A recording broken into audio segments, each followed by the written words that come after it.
Are you tired of too many messages in your WhatsApp? Here's how to stop members from sending messages. Only admins can chat. To begin, open WhatsApp on your phone.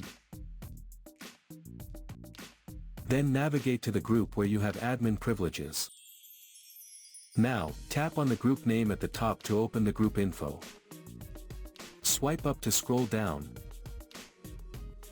and find Group Permissions. Tap on it. Here, you'll find an option labeled Send Messages. Simply toggle the slider to the off position. That's it. Now, return to your group chat. You'll see a message confirming that you've changed the group settings to allow only admins to send messages.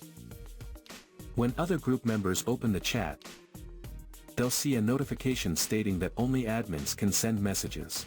The message box will also be disabled, preventing them from typing or sending any messages in the group.